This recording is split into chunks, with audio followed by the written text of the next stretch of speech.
Like this looks more natural. Deep third, now you're going to get ball control. And this is like air dribble reset if Tokyo's not in front of your face. Let's continue to like work on, I'm just like throwing a lot of things at you because we got to figure out what we want to do. I love the deep third. I love the ball control. Now it's your time to play the ball. Fake, right? Maybe you fake this way in case this player does shoot on net, but they're going to throw the ball away and then you get your ball control. I promise you, deeper positioning like we're doing right now, deeper and fake challenges, I really feel like work very well with your play style. Just because the ball is in front of your face doesn't mean you have to go. And the game sense with this fake, not just for play style, you're a third, right? This player will become a third, but this player is not right here where you could say, okay, I'm going to dive to force ball control in case I miss, then this player gets ball control. You want to fake this because you're kind of de-risking the play. We are going to look at IC3. I believe IC3 is Champ 1 playing with Grand Champ 1, Grand Champ 2 friends, wondering what they could have done, what they need to improve at this level. So we will take a peek. All right. Nice try. Little awkward with positioning to start off, like in the midfield on defense, just kind of rushing a position. That's not rushing a position. This one was, I right off the bat just get a positioning play timing vibe. Good. Good. I would say probably the biggest positive of this is you don't look awkward or like outpaced. You are attacking the play. You are reading the play to some degree. Having some challenge problems. Good.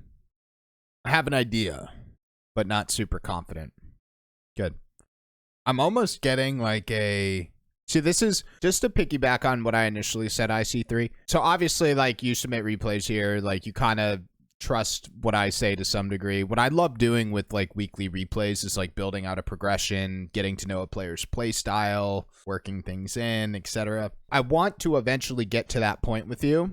From the 2 replays I've done, you thrive behind the ball. You really do look like a ball control player, although we don't see it in this lobby, but this is a higher level lobby. But you really do look like someone who eventually is just going to be air dribbling, resetting everything. That would be like my long-term goal with you. I don't know if I build on that. If I build on that, I have to go down the positioning route, which I felt like our challenges. Number one, if it's your turn to play the ball, it doesn't mean you need to play it. Although it feels like you have to do so in threes. There's a lot of different ways to play the ball. Number two, I feel like we're positioning a little aggressively for our play style. So like aggressive position needs speed and it needs ego challenges, tons of confidence, and not a ton of ball control. If you want to control the ball in a 3v3 setting, which is what I think you look like, to be honest, I can just tell by the way you play, like you're looking for control, you got to be spaced out. So hopefully over time we'll figure that out. Kind of figure out where you want to go as a player. So I think for now, I'll try to answer your question and I'll try to meet in the middle with playstyle. But I really think developing a playstyle leaning into what makes you good will be the easiest way to get up to Grand Champ. Personal opinion. So, where are my brains at? I'm going to draw something out so I can think. Types of challenges. What does 3 lines mean? I have no idea. I'm just drawing something. Types of challenges, right? How you play the ball. Ball's right here. How do you play it? The positioning to play that challenge. So where we're positioned, and then what do we do? And then what do we do on the way back? Because I'm gonna meet you in the middle with stuff, or that's my goal right now.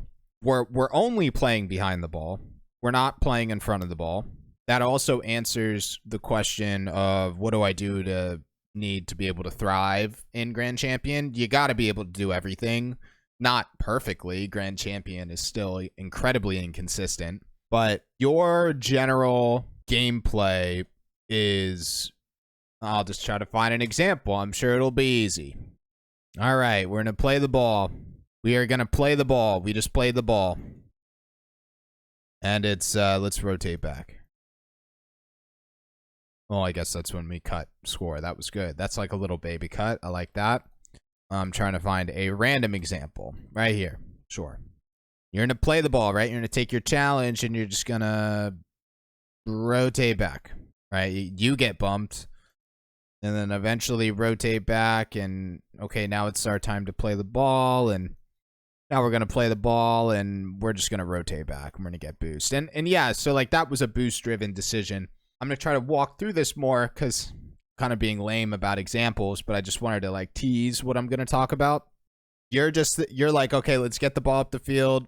And then we're going to, you know, if we have to take a challenge, we're just going to take a challenge and then we're just going to rotate back. You're not thinking about like, okay, what are types of challenges I can take and what do I do on the way back? So like what a grand champion player. So like this was a grand champion level decision. I'm going to play the ball. I'm going to rotate back and I'm going to play the ball. So it's not just rotate back. And this is where it gets funky because last week's review, all we talked about was rotating back and keeping it simple, right? But that was like handcrafted for your team situation at a champ level. So I'm going to kind of like walk through a bunch of examples. The end goal, add a little bit more impact in front of the ball, vary the types of challenges we go for. And I'm probably not going to talk about this, man, but maybe I'll change my mind in the future. But dude, you're a controller. You're a ball control player. You are not a dive at the ball force player. Think of, if you watch pro gameplay, think of Calm, think of Reddles. Like those players are forcers, disruptors. Like you're more of a Daniel, like a controller, and there's different ways to be controller. But so I'm just gonna like walk through examples. Okay. How can we play the ball differently? So like you think about like a role in rotation, right? So like you're a first man. Your job is a first man. I guess you're a second man, but like you're a first man. You're becoming a first man eventually, right? We just call you a first, second.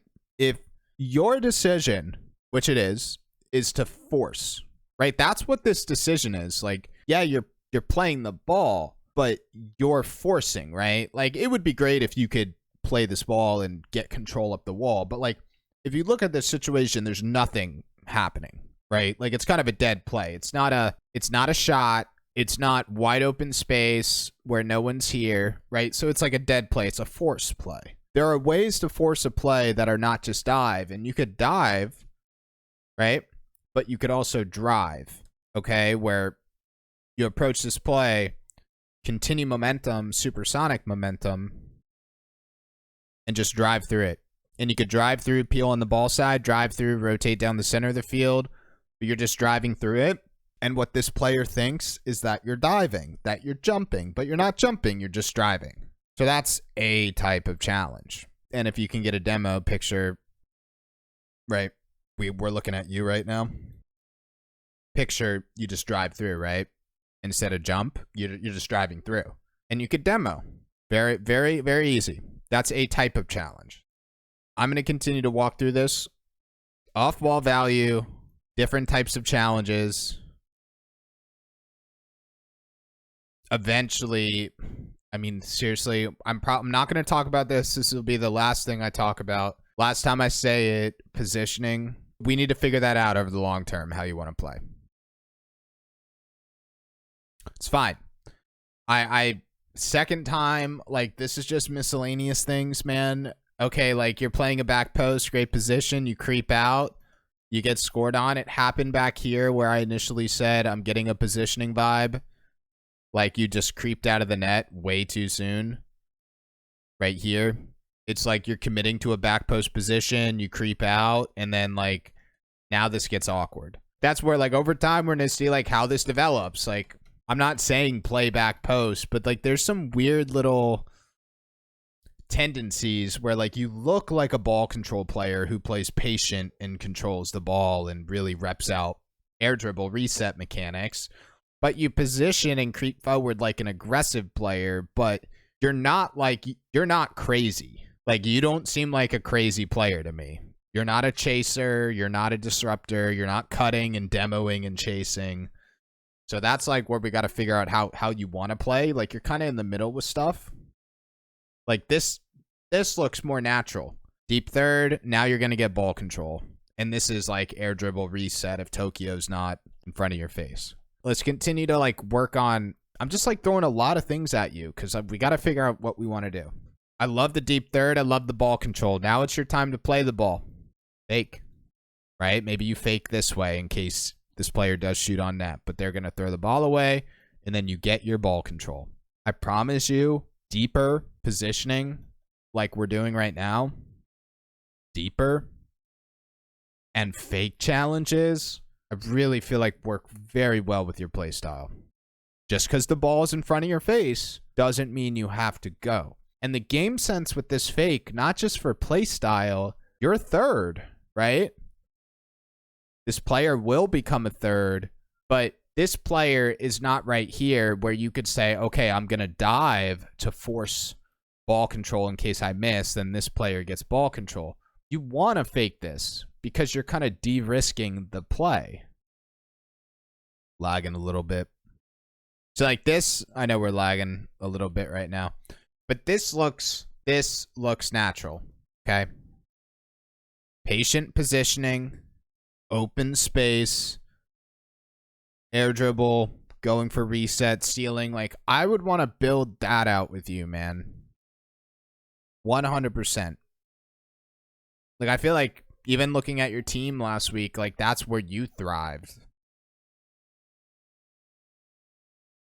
Yeah, I mean, someone in chat just said a little antsy. Like, it's just this weird thing that we'll figure out. Like, it's just, there's not enough to, like, you only get one game a week. Like, this will build over time. But, like, you're just in, even if you were, like, a hyper-aggressive player, we're in a terrible position right now.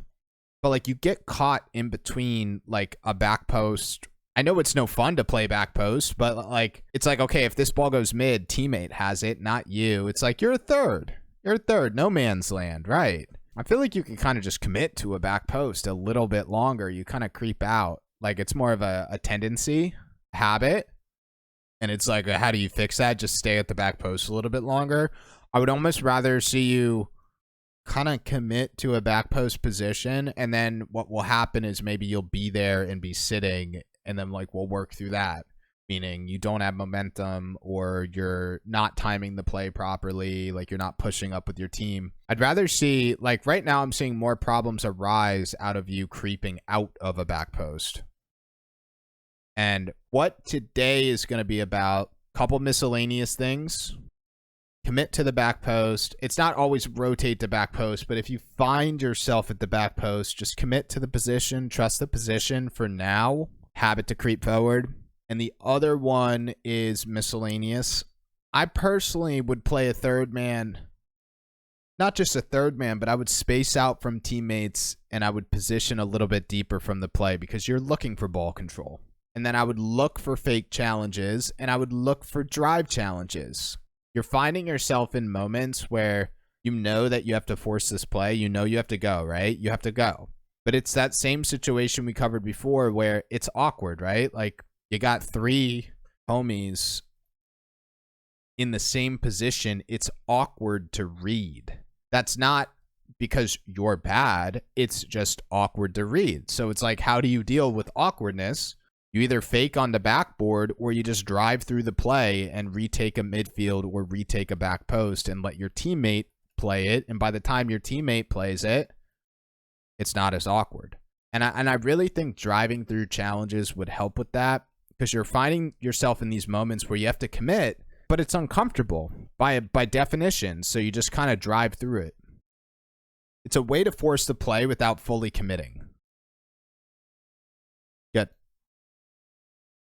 See, that's that creep. It works out because teammates back post, but I didn't even see teammate go back post. I'm shocked that there was a teammate back post. I felt like you were the hard third right here. Like this dude had to stretch for this, which isn't bad. But I swear, like, your turn was a little risky right there. I would like to see you play a front post even. Right? Like, if this was on the net, that's in your net. Yeah, that was... I think you habitually turn. If we're back post, we creep. Or you're, like, turning upfield too quickly, like too quick to get out of defense. And dude, your play style, you're a defensive mastermind. That's a great fake. And we're probably uncomfortable. Yeah, so we're going to work through this. You just let me know what you like. Nice job. I wish I could talk about off-ball play here because we don't have it, but there hasn't been any moments. I think the simple consolidation is if you find yourself in moments where you have to play the ball, but like it's just kind of awkward, just fake. Just drive through it. Look at this play. Yeah, you can go up for it, or you could just fake it and play backboard. I really think fake challenges and drive challenges would be a nice, easy focus.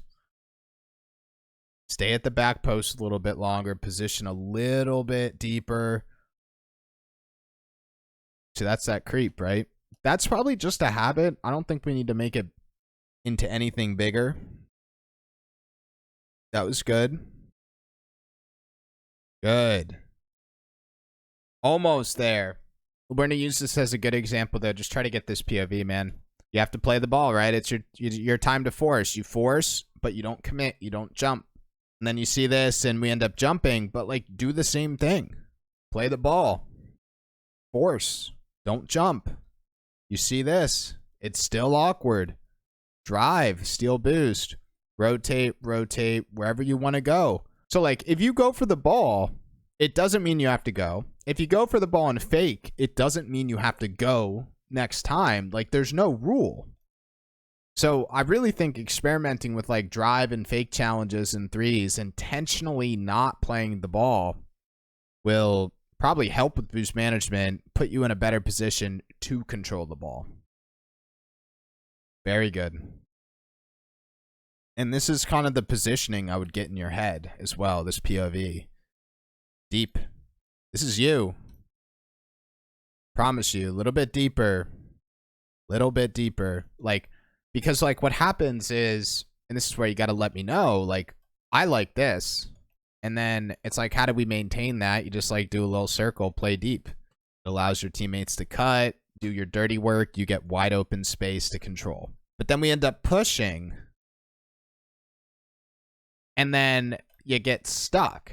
Like, your position is like incredibly aggressive. An incredibly aggressive player would just like send it and triple commit and control the ball or something.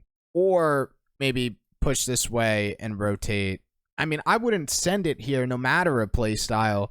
But like what's happening with your positioning is you're like turning aggressively, creeping out of the back post, positioning aggressively. But then your decision to play the ball is super control focused. So like you just got to figure out like what you want to do. I would be back here. That just looks so much more natural for you. It would tap into your strengths. If you want to do this, we could totally become a crazy player, a more meta off-ball player. But like this whole workflow, fake into challenge, like that's where you look natural. And then it's like, if again, like showing the parallels, you know, aggressive position. If you want to be this type of player, then as you rotate back, you should be chasing demos. I'm going to steal some boost. I'm going to demo Linty. I'm going to demo Time Killer. I'm going to demo Tokyo. Anyone. Like, you're chasing demos, or you're positioning here, anticipating a boom clear for you to redirect or control up the field. But it's like your rotations back to defense scream controller. You're not looking off the ball. Like, if you want to be, see what you're doing right now? If you want to be that type of player, then we'll build on it for sure. I just think that looks like a lot more uncomfortable for you. But over time, we could like work on both. I hope that helped overall. Like, what I would train is basically the theme is playing the ball without playing the ball. And then trying to fix that back post habit. It's not just at the back post, though. You kind of habitually turn or creep.